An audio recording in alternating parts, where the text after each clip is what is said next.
Hello दोस्तों, आप कैसे हो? आई होप कि आप लोग अच्छे होंगे। तो दोस्तों, आज के इस वीडियो में हम सीखेंगे कि कोई भी इन्वेंट्री कैसे मैनेज करेंगे। ठीक है ना, इन्वेंट्री यार, क्योंकि इन्वेंट्री भी बहुत अच्छी, बहुत जो है वैल्यूबल चीज़ें होती हैं, जो कि हम किसी कंपनी में काम करते हैं या खुद से हम कोई, हमारे पास कोई शॉप वगैरह है या फिर किसी चीज़ का कुछ भी जो है हमारे पास सेटअप है, तो उसको हम कैसे मैनेज कर सकते हैं अगर इन्वेंट्री से रिलेटेड है तो। ठीक है ना, बेसिक तरीके से, यहाँ पर एडवांस नहीं है, हालांकि ये बेसिक है, बट अगर हम इसे सीख लेते हैं, ठीक है ना। तो यार देखो क्या है कि मेरे पास एक ही आया हुआ है आइटम नेम, ठीक है ना, sorry item ID, item name, ठीक है ना, in category, supplier, purchase dates, purchase price, selling price, quantity purchase rate, quantity purchase, ठीक है ना, sold quantity, sold rate, quantity sold, current stock, current record of quantity, profit item, total profit कितना हुआ, record क्या है, alert है, stock fill करना चाहिए या नहीं करना चाहिए उस हिसाब से। ठीक है ना, फिर यहाँ हम देख लेते हैं, तो यहाँ हमारे पास है स्टॉक जो है वैल्यू, टोटल स्टॉक वैल्यू है क्या है, और टोटल स्टॉक सेल कितना हुआ है, और कितना प्रॉफिट हुआ है या नुकसान हुआ है। ये चीज़ें हम ऐसे कैसे निकालेंगे और कैसे करेंगे। ठीक है, क्योंकि यार देखो, हम यहाँ पे जान लेते हैं ना, हमारे पास प्रोडक्ट होगा, मान लो हम भी किसी कंपनी में काम करें या हमारे पास कोई शॉप से, तो हमारे पास भी प्रोडक्ट होगा, बिकेगा, आएगा, जाएगा, उसकी प्रॉफिट होगी, उसकी क्या रेट है, इन सब चीज़ों को मैनेज करना पड़ेगा ना। तो अगर आपको पता होगा तो आप आराम से बना सकते हो। तो चलो दोस्तों, हम यार इसको बना के सीखते हैं, ठीक है ना, किस कहाँ पर। तो सपोज मैं यहाँ पर एक इसको ना, एक कॉपी, इसको हम हेडिंग को सीधा सीधा जो है बना के दिखाते हैं आपको।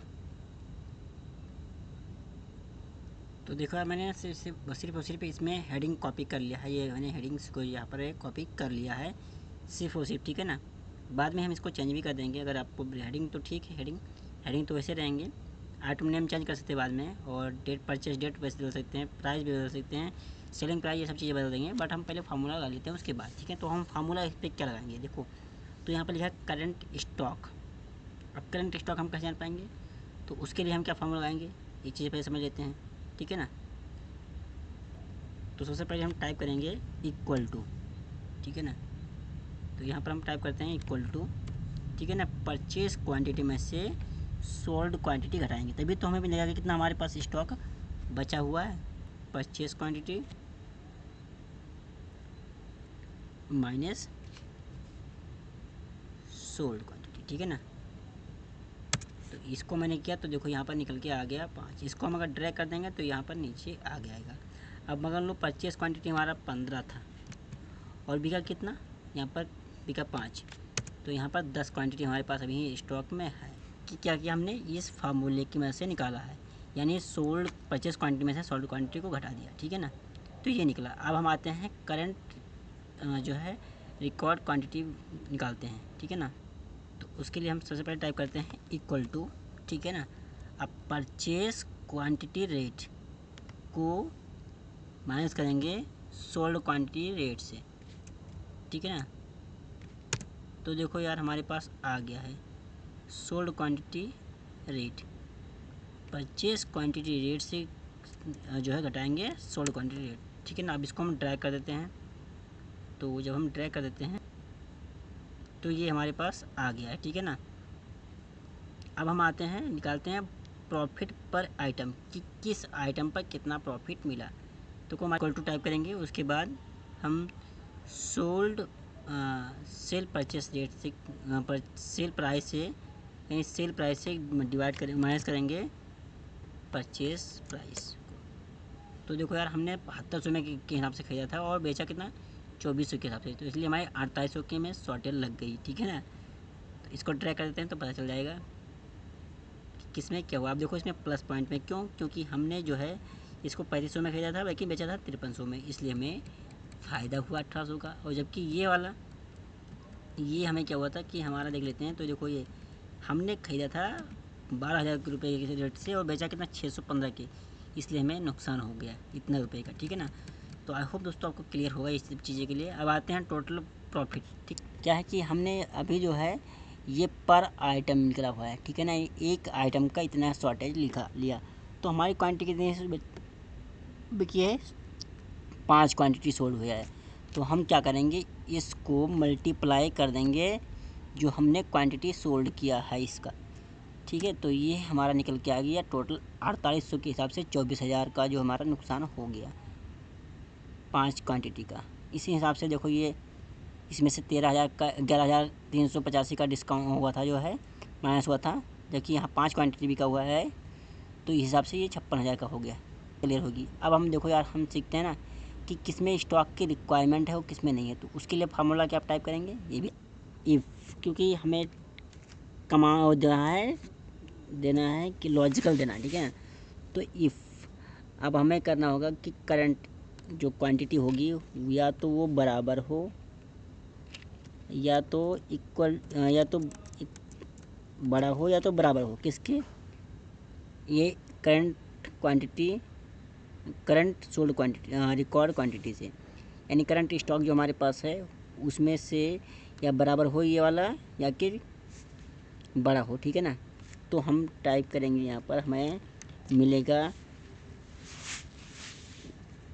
री ऑर्डर, RO, ठीक है ना, RORDER, ऑर्डर नीड, ठीक है ना, ये ले लेता हूँ। और अगर हमें नीड नहीं है तो हम ले लेते हैं इन स्टॉक, STOCK, ठीक है ना। और इसको हम करते हैं ब्रैकेट को क्लोज और एंटर करते हैं। तो देखो यार, ये बन करके हमारे पास आ गया है फार्मूला। अब अगर हम इसको ड्रैग करते हैं तो देखो ये आ गया।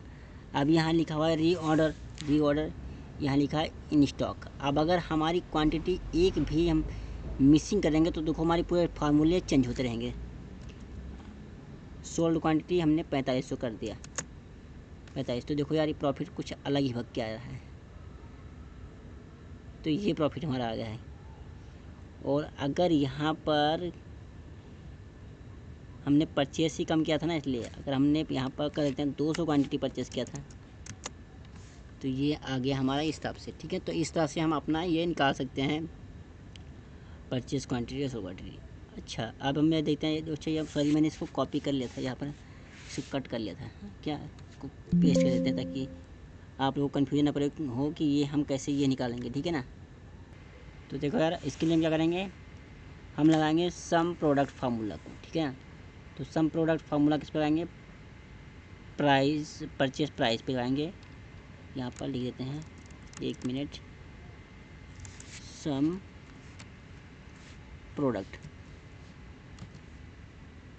और परचेज पे लगाएंगे, देन मल्टीप्लाई करेंगे करंट स्टॉक से और इसको क्लोज कर देते हैं। तो देखो ये सम प्रोडक्ट, टोटल स्टॉक का वैल्यू आ गया है कि हमारे टोटल स्टॉक का क्या वैल्यू होगा, ठीक है ना। अब टोटल वैल्यू सेल क्या होगा, तो हम इसके लिए क्या करेंगे, सम प्रोडक्ट फिर से अप्लाई करेंगे। और अब हम करेंगे जो हमारे पास सेल था, तो सेलिंग प्राइस को ले लेंगे, उसके बाद में मल्टीप्लाई करेंगे किस में से, मेरा सोल्ड हुआ है वो, और एंटर कर दिया। तो देखो ये हमारे पास टोटल बिल वैल्यू हुआ है, ठीक है ना। तो देखो जो टोटल हमें निकालना है अब प्रॉफिट, तो प्रॉफिट के लिए हम क्या करेंगे, यहाँ पर लगाएंगे सम, ठीक है ना। अब प्रॉफिट ये हमारा टोटल रहा, तो इसको हम कर लेते हैं जोड़। तो ये हमारे इतने परसेंट, इतने का हमारे पास लॉस है अकॉर्डिंग टू क्वांटिटी परचेस आ गए हैं। तो आई होप दोस्तों आपको समझ में आया होगा। अच्छा लगे तो चैनल को सब्सक्राइब करें, लाइक करें और शेयर करें, तो कमेंट करना ना भूलें।